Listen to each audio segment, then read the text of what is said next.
Hello नमस्कार, आपके अपने 11 मिनट के शो में सभी का स्वागत और अभिनंदन है। आज का हमारा जो विषय है वो है एसिडिक सॉइल्स। आइएगा, क्या होता है एसिडिक सॉइल। तो सबसे पहले अगर हम बात करें यहाँ पर एसिडिक सॉइल की, देखिएगा एसिडिक सॉइल का मतलब होता है अम्लीय मृदा। और अगर हम अम्लीय मृदा की बात करें तो सबसे पहले तो हमें ये देखना होगा कि आखिरकार अम्लीय मृदा होती क्या है। तो पहली चीज पीएच के आधार पर अगर हम देखें तो ध्यान रखना अम्लीय मृदाओं का पीएच मान, यानी कि ऐसी मृदाएं, सीधो परिभाषा लिखे तो हम कह सकते हैं कि ऐसी मृदा जिसका पीएच मान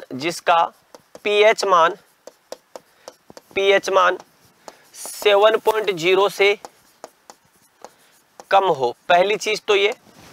दूसरी चीज ये है आपके पास में वह मृदा जिसमें हाइड्रोजन आयंस की प्रधानता हाइड्रोक्सिल आयंस से अधिक होती है।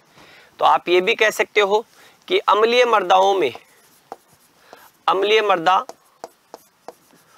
वो मृदा होती है जिसमें हाइड्रोजन आयंस की प्रधानता हाइड्रोक्सिल आयंस से अधिक होती है।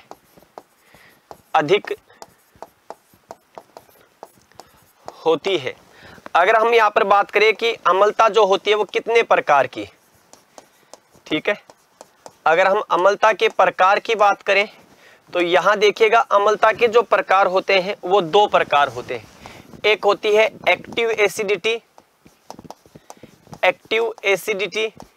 या एक्टिव एसिडिक, और दूसरी होती है आपके पैसिव या इसी को कहते हैं एब्जॉर्प्शन या इसी को कहते हैं आर्टिफिशियल, ठीक है, आर्टिफिशियल एसिडिक, ठीक है। अगर हम यहां पर देखें तो यहां पर देखिएगा अगर अम्लता, हम अगर बात करें अगर अम्लता हाइड्रोजन आयंस के कारण होती है जो कि प्राकृतिक अम्लता होती है,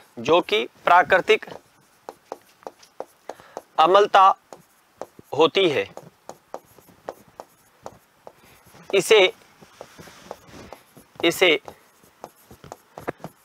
प्राकृतिक अम्लता या इसे कहते हैं आपके सक्रिय अम्लता कहा जाता है, सक्रिय अम्लता कहा जाता है, ठीक है।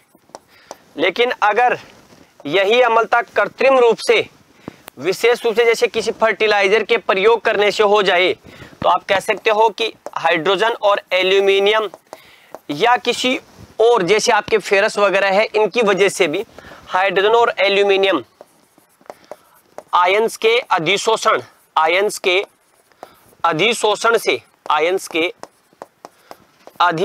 से उत्पन्न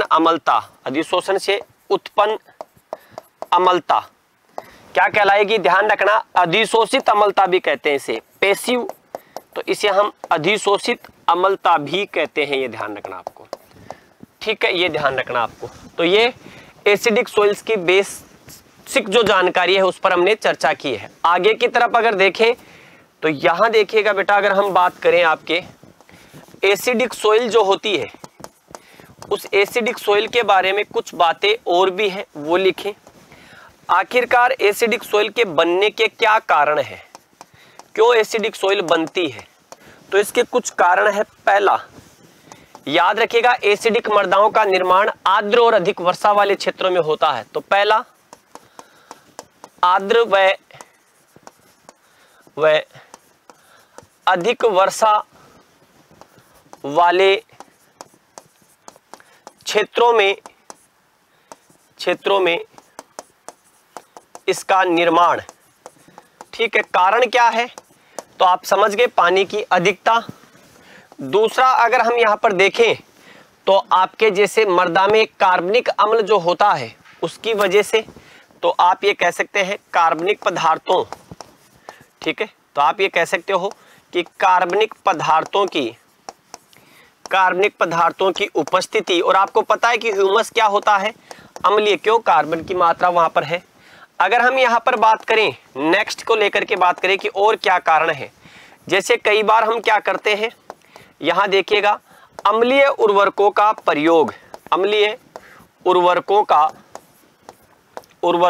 प्रयोग, ठीक है।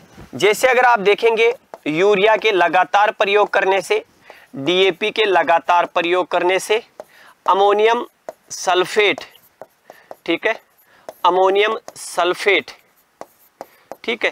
तो ये अमोनियम वाले, जैसे आपके एनहाइड्रस अमोनिया, ठीक है,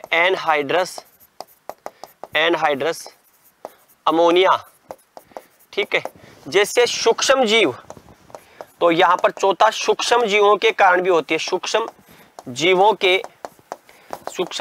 के कारण ये क्या करते हैं, CO2 को छोड़ते हैं, और प्लांट की रूट्स, साथ में ही यहां पर लिख देता हूं पादपों की जड़ें, तो पादपों की जड़ें भी क्या करती है, यहां पर CO2 छोड़ती है, CO2 जल के साथ क्रिया करता है और क्या बना लेता है, कार्बनिक अम्ल बनाता है, जिसकी वजह से क्या हो जाता है, आपकी मृदा अम्लीय हो जाती है, ये ध्यान रखना। आगे की तरफ अगर हम यहाँ पर बात करें और एसिडिक सोइल में, तो आपको ये ध्यान रखना भारत में सर्वाधिक एसिडिक सोइल्स कहाँ है, तो ये भी ध्यान रखना, लिख लेना यहाँ पर, भारत में सर्वाधिक एसिडिक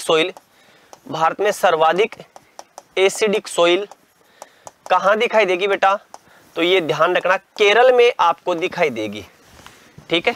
तो कारण ये हो गया। अगर हम यहाँ पर देखें तो जैसे अम्लीय मृदा का प्रभाव क्या होगा, तो अगर हम प्रभाव पर बात करें तो पहला तो आपको पता ही है कि पादप का जीवन चक्र क्या होता है, जीवन चक्र प्रभावित होता है, जीवन चक्र आपका क्या होगा, प्रभावित। दूसरा, जो सूक्ष्म जीव है सोइल में, उन सूक्ष्म जीवों की क्रियाशीलता क्या होती है, क्रियाशीलता प्रभावित होती है। तीसरा, आपके सोइल की क्या हो गई, केमिकल प्रॉपर्टी प्रभावित हो गई, तो मृदा की भौतिक और रासायनिक दशा जिसको कह सकते हैं, रासायनिक दशा जिसको कह सकते हैं, खराब हो गई।